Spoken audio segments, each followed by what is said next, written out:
Oi, oi. Gente, vamos lá. Hoje nós iremos falar sobre a introdução ao sistema endócrino. O que é o sistema endócrino, primeiramente, né? Ele é um conjunto de glândulas e órgãos responsáveis pela produção e liberação de hormônios no corpo. Qual é a função dele? Promover crescimento e desenvolvimento, né? Por exemplo, a gente vê o hormônio GH, garantir a reprodução, por exemplo, quando a gente fala em hormônios de estrógenos, progesterona, isso é extremamente importante no ciclo menstrual e garantir a homeostase, estado de equilíbrio. Por exemplo, a insulina e o glucagon. Insulina, a gente vai falar muito sobre a insulina hoje, ela captura o açúcar, mas ao mesmo tempo a glicose no corpo, mas ao mesmo na célula, né? Mas ao mesmo tempo, dependendo de algumas situações, ela não pode estar todas as glicoses do organismo, tem que estar dentro da célula. Não, aí vem o glucagon para tirar um pouco dessa o glicose na célula. Então, é esse equilíbrio.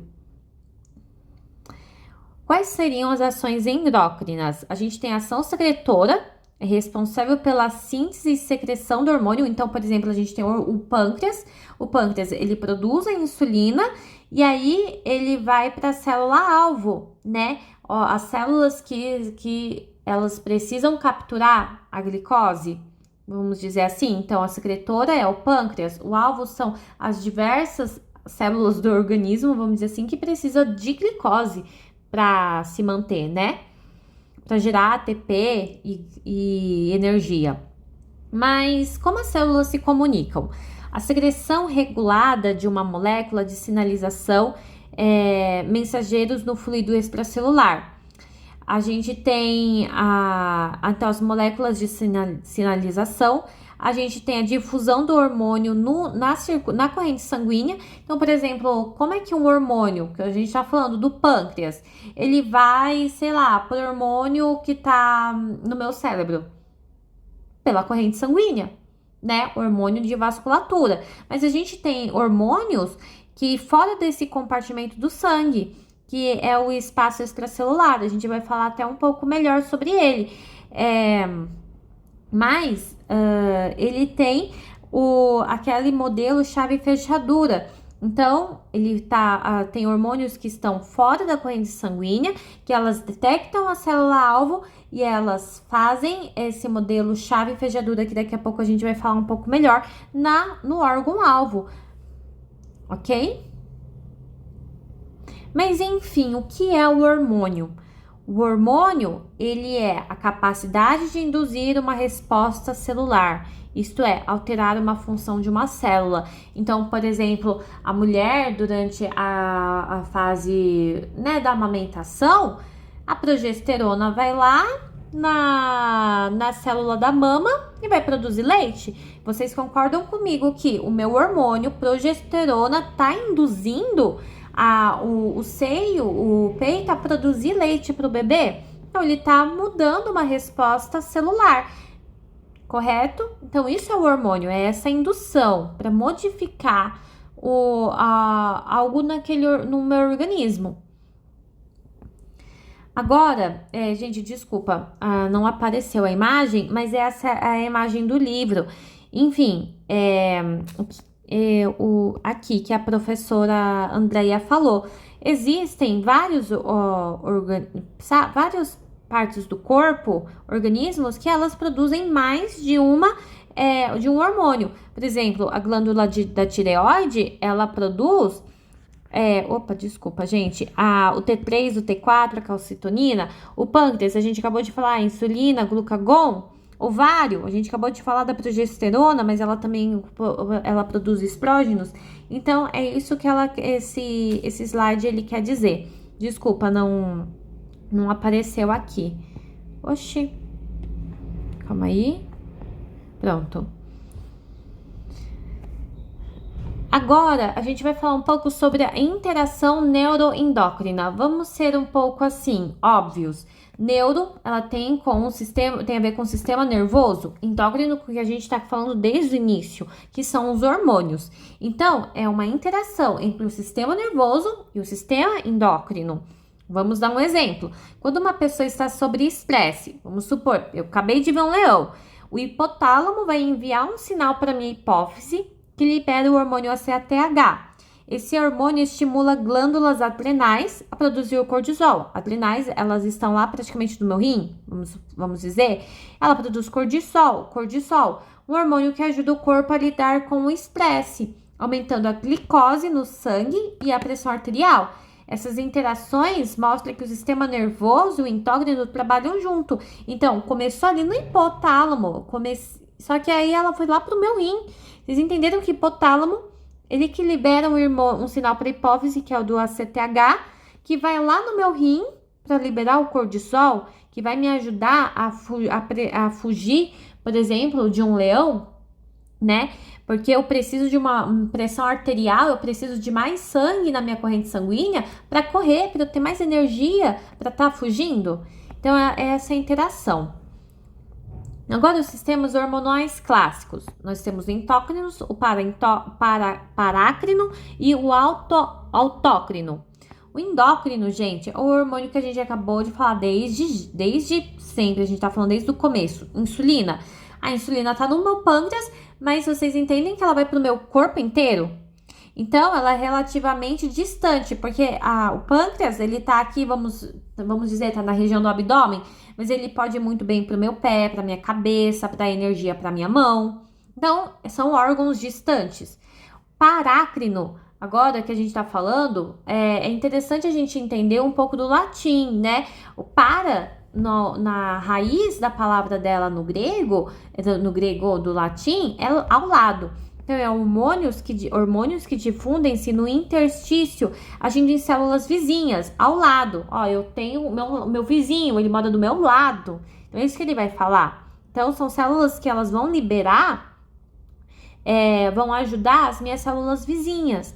Por exemplo, o fator de crescimento nervoso, o NGF, ela age perto das células que produzem o NGF, elas ajudam a desenvolver o neurônio. Então, elas estão perto da onde? Elas estão, isso principalmente na fase embrionária, tá, gente?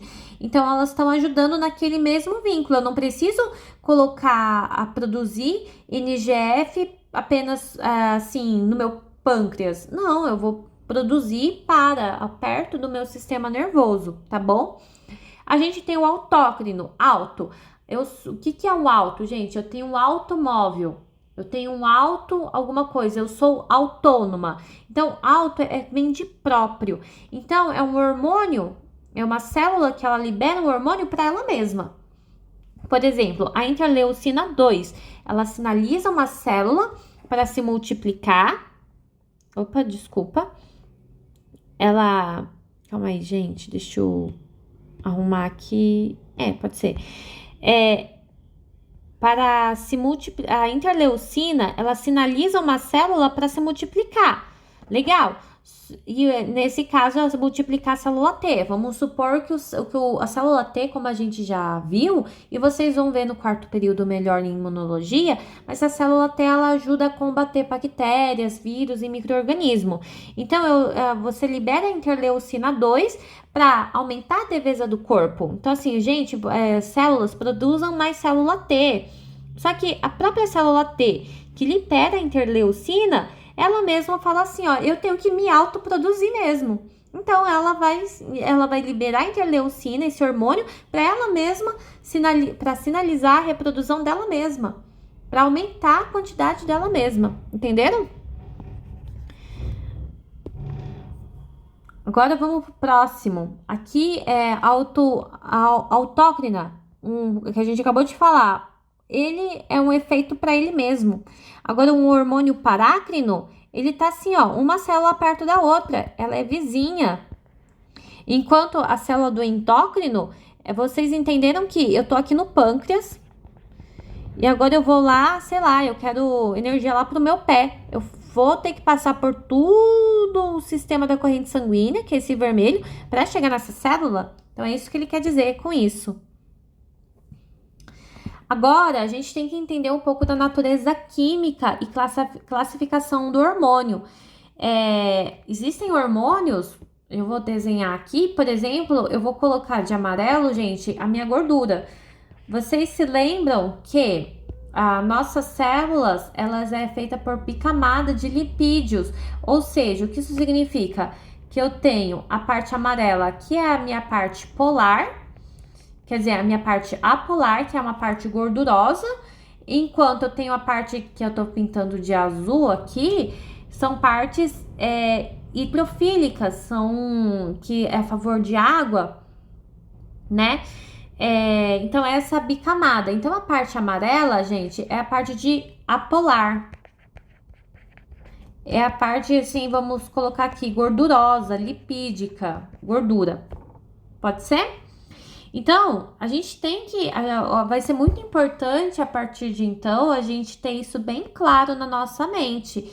Que a glicose, por exemplo, a gente vai falar aqui de esteroides, eles são hormônios à base de gordura. Gordura com gordura, apolar com apolar, é fácil de entrar dentro da minha célula. Aqui é a minha célula, né? Calma aí, desculpa, gente. Aqui, calma aí, isso. Aqui tudo é a minha célula. Aqui é o meu núcleo, tá? Meu núcleo. Então é fácil ela entrar, porque é polar com apolar, gordura com gordura.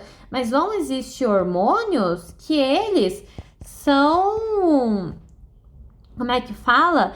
Higrossolúveis. Eles não, a água não interage com gordura. Por isso que, por exemplo, eu tô ali no meu prato, coloquei aquele churrasco, aquela coisa toda, comida gordurosa, né? Cheia de banha de porco, vamos dizer assim. Gente, eu posso colocar esse prato para lavar debaixo de uma cachoeira que tem um monte de água. Não vai limpar. Por quê? Porque a água, ela é polar, ela não vai se misturar com a gordura que é a polar. Por isso que a gente precisa de detergente para limpar. Vocês concordam comigo? Então, essa parte azulzinha, por ela ser, como é que fala?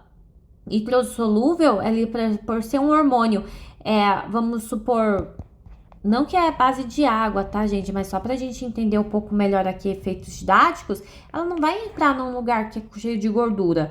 Então, esse hormônio, ele vai precisar de algum mecanismo para entrar, porque vocês concordam que ela tem que entrar dentro da célula, que é a minha mitocôndria, enfim.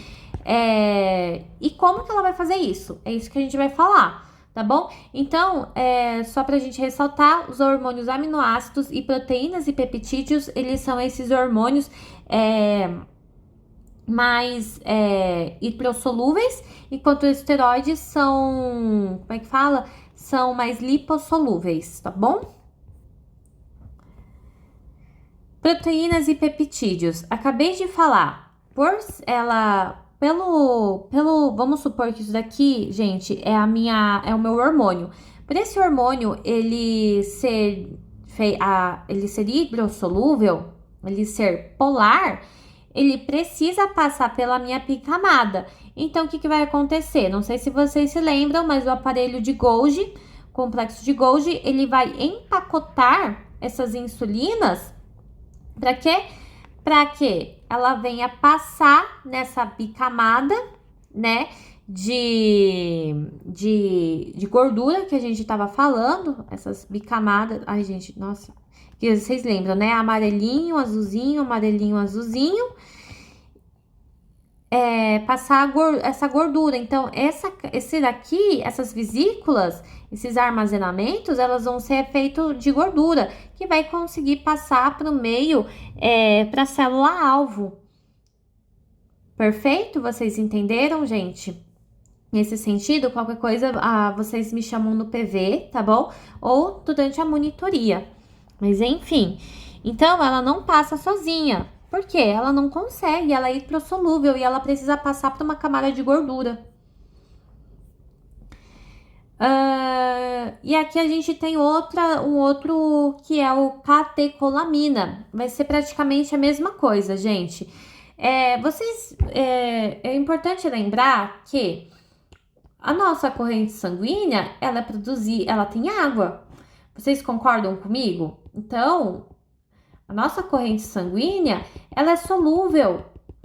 Então, se eu coloco hidrossolúvel, eu coloco as catecolaminas, que elas são hidrossolúveis, e o meu sangue também tem água, vocês concordam comigo que água mistura com água, polar com polar? Então, é fácil os meus hormônios, vamos supor que os meus hormônios é verde, irem passear aqui durante a minha corrente sanguínea. E é importantíssimo isso. As principais catecolaminas, elas são as dopaminas, noradrenalinas e as adrenalinas, tá bom?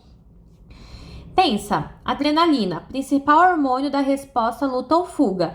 Gente, eu preciso que o meu hormônio, que esse verdezinho aqui, ele vá muito rápido pro meu coração, que ele vá muito rápido para os meus pulmões, né? Por quê? Eu preciso que ele seja rápido para entrar nas minhas pernas, porque, gente, eu tô vendo um leão na minha frente. Preciso que o meu coração bombeie rápido, para isso eu preciso respirar melhor, né? Para fugir. E então isso, ele ser hidrossolúvel, ou seja, ele passear, vamos supor assim, muito aspas, na minha corrente sanguínea é muito melhor, porque na minha corrente sanguínea vai ser muito mais fácil chegar no coração e no meu pulmão e depois no meu pé, porque ele já tá lá, o sangue, né? Então, são essas, as catecolaminas são essencialmente hidrossolúveis, muito importante a gente pensar nisso. E enfim, agora indo para os hormônios lipossolúveis que a gente estava falando, né? Que são esses mais gordurosos. Bom, para vocês terem um macetezinho, né? Lipossolúveis é gordura, obviamente, mas eles são os ovários, testículos e placenta. Não sei se vocês principalmente as mulheres, né? Elas vão saber melhor.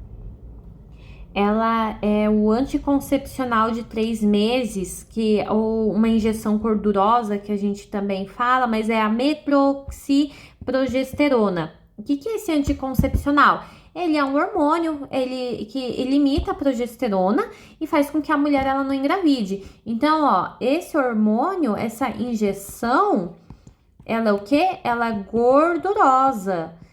E gordura. E quem já tomou, dizem que dói muito. E para nós enfermeiros, principalmente, eu tava conversando, por exemplo, esses dias com alguns alunos que aplicaram essa injeção e é muito difícil mesmo passar até mesmo na seringa aquilo, de tão gordurosa que ela é. Então, ela dói. Então, ó, gordurosa, o anticoncepcional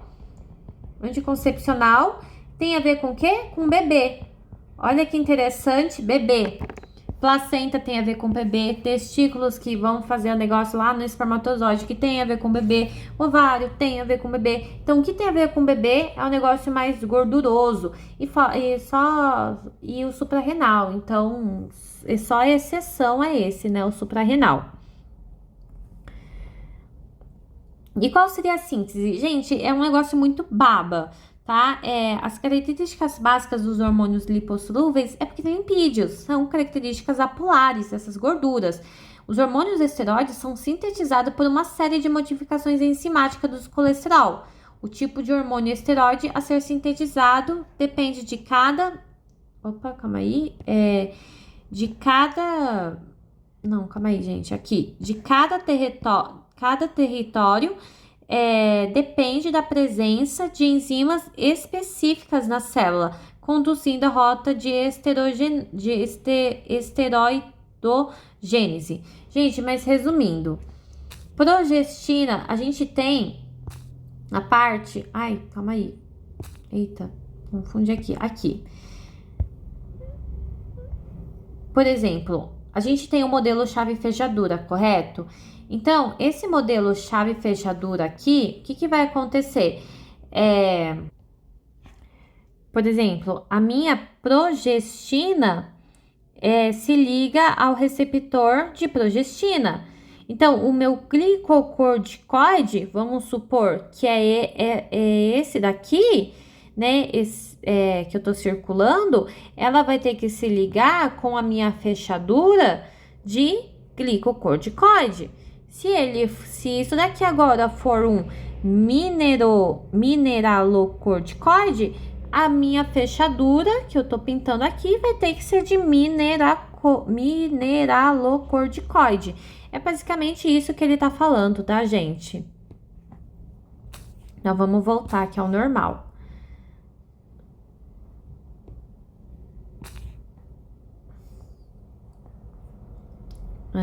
Só para minha apresentação.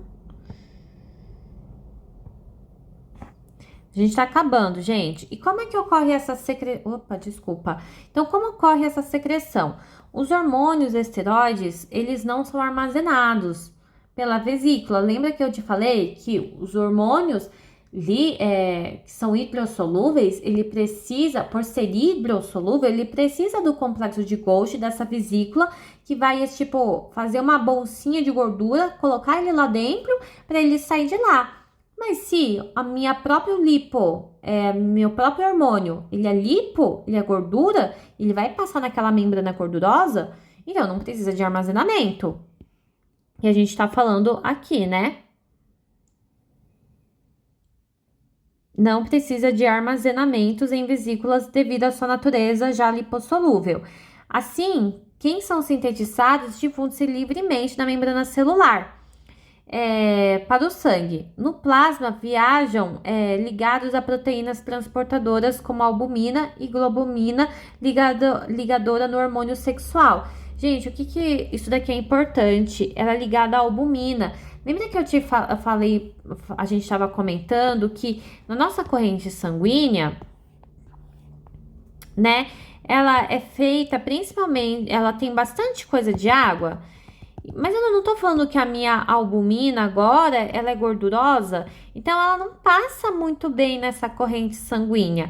Então, eu preciso, tipo, de um auxílio mesmo, né? Vamos supor, eu preciso de um caminhãozinho aqui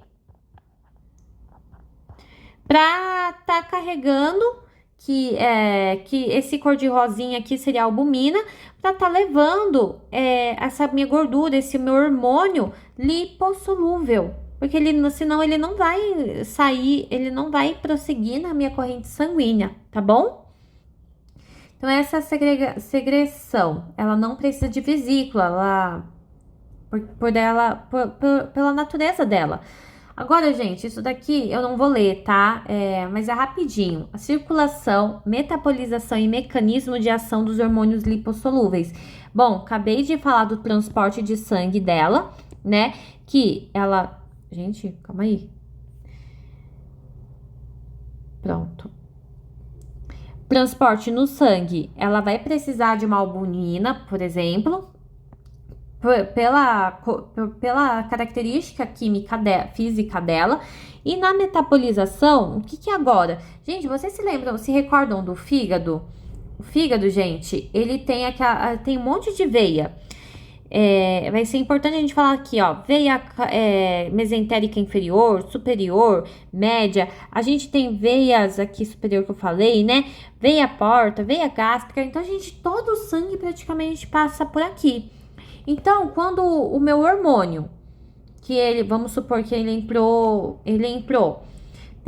pelo meu sistema sanguíneo, ele vai querendo ou não passar pelo fígado, porque praticamente todo o nosso sangue do corpo, ele vai passar pelo fígado. E o que vai acontecer no fígado? Uma metabolização. Não falei que os lipossolúveis, eles são bastante gordurosos? Então, dentro do fígado, vai ocorrer uma metabolização para ele ficar um pouco mais aquoso, vamos dizer assim, e poder passar na corrente sanguínea um pouco melhor, tá bom? Então, voltando aqui. Então, e tem os mecanismos então, já falamos sobre o transporte do sangue, a metabolização e o mecanismo de ação. O que ele é? Devido à sua solubilidade em lipídios, os hormônios lipossolúveis podem atravessar facilmente a membrana, né? E isso a gente já falou. E uma vez dentro da célula, os hormônios se ligam a receptores intracelulares ligados ao citoplasma ou núcleo da célula. E ocorre aquele chave fechadura, vamos dizer assim, dentro do núcleo também. Mas isso não é muito importante. A ativação da transcrição gênica, a gente também já comentou. Por exemplo, quando a liberação de progesterona, ela muda lá no núcleo da célula e vai fazer com que uma transcrição gênica para a mulher produzir mais leite para o bebê, tá bom? E é isso. E as respostas biológicas como a gente também já falou, o hormônio GH, o grande homem. Lembra? É o GH, por que eu falo grande homem? Porque um grande homem é porque cresceu. Então, o hormônio GH é o hormônio do crescimento. Então, os hormônios, eles também respondem na parte do crescimento. Uma das consequências dele. Agora a gente vai falar um pouco sobre a glândula pineal. Ela é uma glândula que ela é do núcleo supraquiasmático. Essa glândula minúscula sintetiza o hormônio melatonina. O que é o hormônio melatonina? Vocês já repararam que à noite a gente fica com bastante sono? Por quê? Porque durante o período da noite o seu corpo entende que você precisa dormir. E aí, há o acúmulo de melatonina no seu organismo que produz a sonolência. E aí que a gente vai dormir, né? Por isso que é muito importante nós mantermos... É por isso que é importante nós... O pessoal fala muito, né? Gente, antes de dormir, fazem a higiene do sono, vão orar, vão meditar, mas larga a mão desse celular, né? Por quê? Porque a luz do celular, ela produz uma luz semelhante a, vamos supor assim, a do sol, a do dia. Então, o seu corpo não vai estar produzindo melatonina, vamos dizer assim, né? Então, quando você tira, então, o celular perto de você... o seu corpo começa a produzir mais melatonina que você vai ficar com mais sono. Então, essa é a higiene do sono. Então, gente, por favor, antes de dormir, né? Eu mesma sou uma pessoa que eu gosto muito de orar antes de dormir. Eu fico 1 hora. Gente, e é batata, não dá 10 segundos eu já tô dormindo, né? Depois dessa 1 hora. Mas se eu fico mexendo no celular... eu fico muito... E aí eu vou logo dormir, eu já fico muito agitada e não consigo. Então, isso é uma dica que funciona muito bem, viu? E agora, ritmos de secreção hormonal. Em todo o sistema fisiológico existe ritmicidade. Por exemplo, pensou, se toda hora a gente produzisse melatonina, toda hora a gente ficasse com sono... não ia dar certo, a gente ia viver dormindo, né, gente? Praticamente morto, vamos dizer assim. Então, você saber que tem horário para dormir, tem horário para acordar, ele é importante, manter essa ritmidade. E um exemplo disso é o GH, que a gente estava falando. O pico máximo do GH ocorre no primeiro terço da noite, no sono, né? Então, se uma criança, criança precisa dormir. Porque o hormônio GH, que é o hormônio do crescimento, ela vai atuar principalmente no período da noite. Então, criança dormindo é maravilhoso para ela poder crescer, tá bom? Então, ela tem essa ritmidade. Esse hormônio GH, ele vai atuar principalmente no período da noite. Não que ele não atua durante o dia, mas principalmente no ciclo na parte da noite. É isso que ele quer dizer. A modulação agora da resposta hormonal. Agora vai ser muito importante, gente, eu vou mudar um pouco aqui para desenhar. Mas vamos ler. Modulação da resposta hormonal é um fator determinante para que o tecido responda a um dado hormônio e a presença de um receptor na maquinaria pós-receptor na célula. Cada receptor serve em 2 funções críticas. Primeiro, reconhecimento do hormônio como entidade distinta. O que isso significa? Deixa eu colocar aqui pra gente.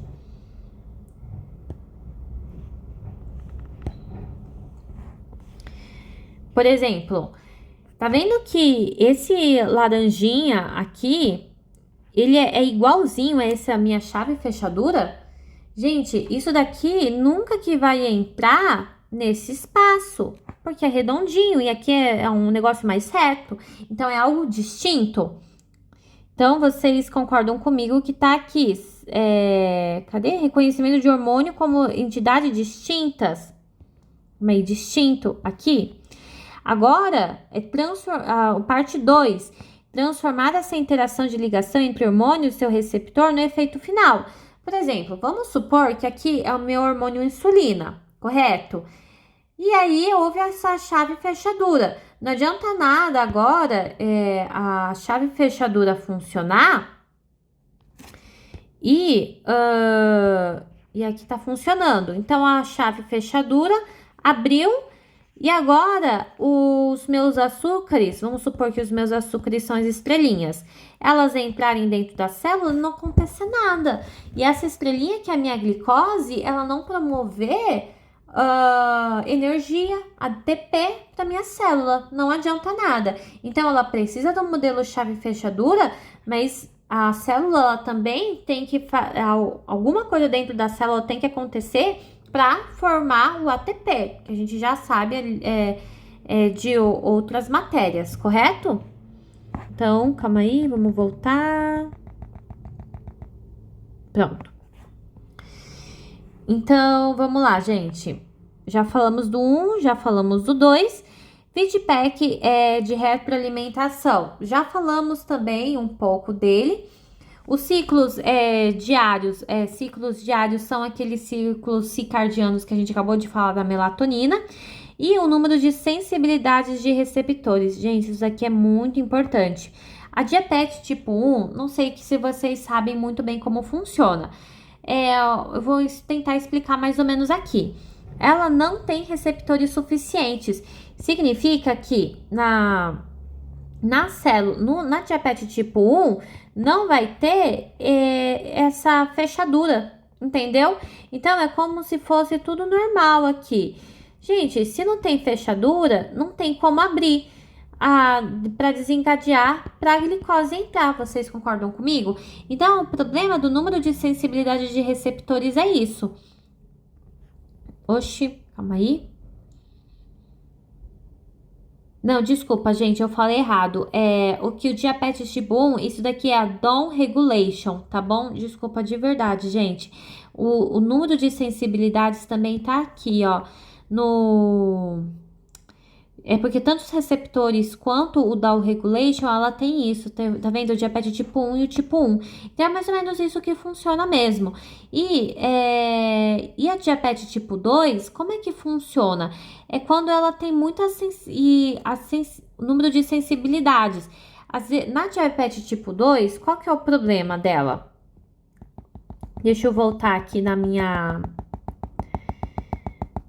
minha fechadura. Gente, o corpo, ele ficou tão acostumado, mas tão acostumado com açúcar, aí o corpo produziu tanta insulina, que ele vai começar agora a não se tornar tão sensível mais a isso, né? E é importante ele não se tornar sensível, porque se ele for sensível para capturar mais e mais e mais e mais açúcar, vai chegar uma hora, gente, que essa célula vai morrer, que as células do seu corpo vão ficar ruim.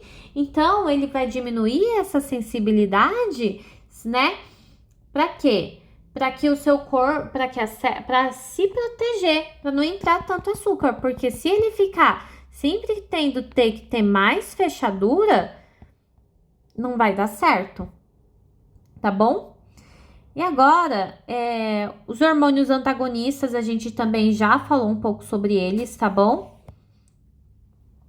Os hormônios antagonistas, eles são insulina e glucagon. Hormônios sinérgicos, eles são o que seriam hormônios sinérgicos, gente? Hormônios que podem agir de maneira sinérgica. Por exemplo, eu acabei de ver um leão, legal. O cortisol, o meu corpo ele vai aumentar o nível de cortisol. Aumentando o nível de cortisol, eu vou aumentar o nível de glicose no sangue. Glicose é energia, então eu vou poder correr. Só que ao mesmo tempo que libera o cortisol, eu aumento também o número do quê? De adrenalina, que é para minha luta ou fuga. Então, para eu fugir, eu preciso correr. Então, eu preciso da adrenalina para fugir, mas eu também preciso de glicose para ter energia no sangue, energia para correr. Então, as sinérgicos, elas potencializam, um hormônio ajuda o outro. E os permissivos são hormônios que não têm efeito significativo por si só. Por exemplo, a diroxina. Então, se ela estiver lá no seu organismo, esse hormônio não faz efeito nenhum.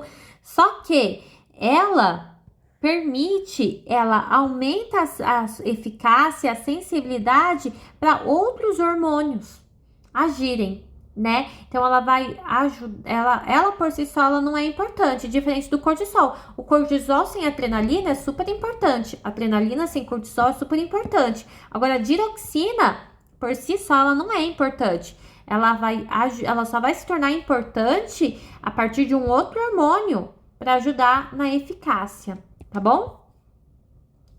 E é isso, galera. Espero que vocês tenham compreendido, tá bom? Até aqui.